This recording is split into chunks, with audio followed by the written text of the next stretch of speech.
When a worksheet is active, the name on the Sheet tab appears in bold text. Let's move to the Panthers worksheet by selecting its tab. We can also press Control plus Page Up to move to a previous sheet in a workbook, or press Control plus Page Down to select the next sheet in a workbook. Now let's learn a few quick ways to move around within a worksheet. If we want to move to a particular cell, we simply click on it. When referring to a cell, we always say the column letter first, then the row number. For example, click on cell B10. A heavy border now appears around the cell indicating its selection. The headings for column B and row 10 are bold to show which cell is currently selected. To move to a different cell, we can either click on another one or use the arrow keys on our keyboard. To demonstrate, press the right arrow key once and the down arrow key twice. Notice that as we press the arrow keys, different cells are selected. By using the arrow keys, we move through the worksheet one cell at a time. Let's move to cell D4 by clicking in that cell.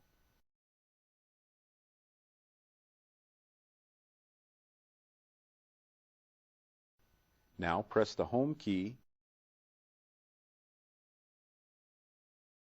and we're moved to the first cell in row 4. Let's continue moving through the worksheet by pressing the End key, then the Enter key. This takes us to the last cell in row 4 that contains data. Now hold down the Control key and press the Home key. Using the Control and Home keys always selects the first cell in the worksheet, which is A1. Now press Control plus End key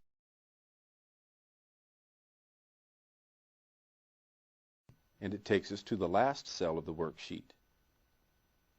In this worksheet, F5 is considered the last cell because no other data has been entered past row 5 or beyond column F.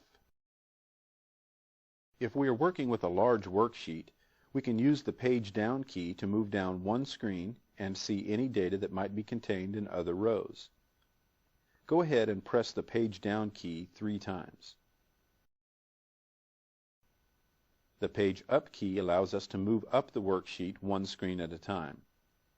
Let's return to the top of the worksheet by pressing the Page Up key 3 times. We can also use the horizontal or vertical scroll bars that are along the right side of the window and beneath the worksheet to view other areas. Now let's hold down the alternate key as we press Page Down. Doing this moves the screen to the right and allows us to view the other columns. To move one screen to the left, simply press the alternate and Page Up key. If we want to go to a particular cell, we can click inside the name box and enter the cell's address. To demonstrate, click inside the name box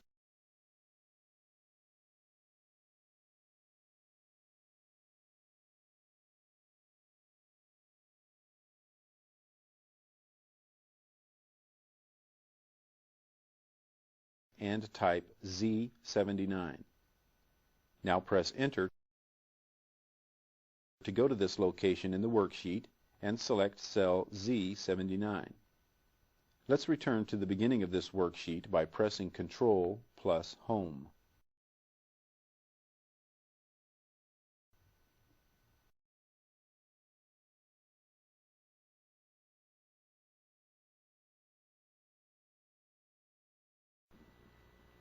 In the next exercises, we'll practice selecting a range of cells.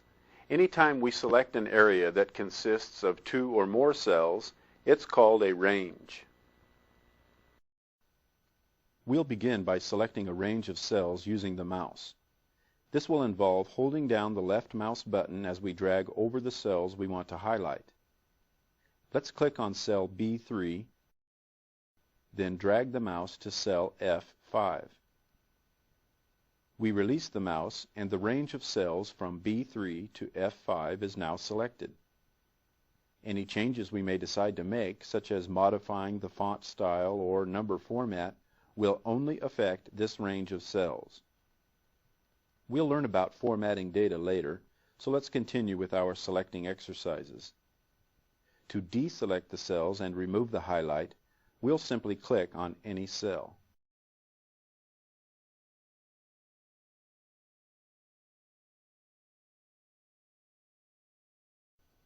A quick way to select a cell or range of cells is to use the Go To command. To demonstrate, open the Edit menu and expand the menu list by placing the cursor over the double arrows at the bottom, then choosing Go To.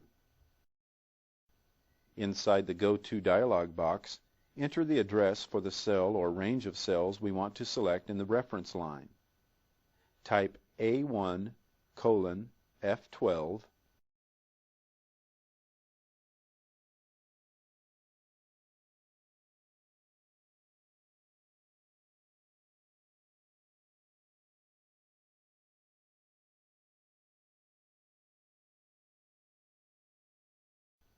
inside the Go To. We are returned to the worksheet and the range of cells is now selected. This time, deselect the cells by pressing the right arrow key. Now we'll select an entire column by clicking on the Column B heading. Let's use a different method to select column D. First, we'll select a cell from the column we want to highlight. Click on cell D6, then hold down the Control key and press the space bar. To select several columns or rows, hold down the left mouse button and drag over the column or row headings. Let's select rows 8 through 16 by dragging over these numbers on the row headings. If we want to highlight the entire worksheet, we can use the Select All button. It's the gray button that's located in the upper left corner of the worksheet where the row and column headings meet. Click on the Select All button.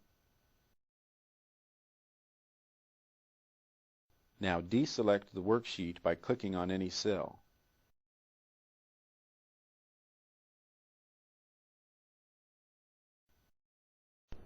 A worksheet can also be selected by holding down the Control key and pressing the letter A. Or we can hold down both the Control and Shift keys, then press the space bar. If we want to select columns, rows, or a range of cells that aren't next to one another, we can use the Control key. For example, first select column A by clicking on its heading. Now hold down the Control key and click the column headings for C and F.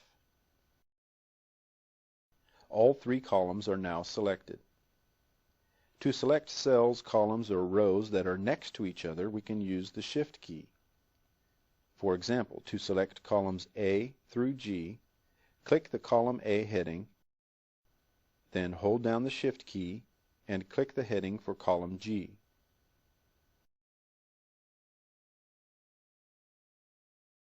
We've completed our selecting exercises and this chapter. Open the File menu and choose Close. The Chapter 1 workbook closes and we're left with the Book 1 file.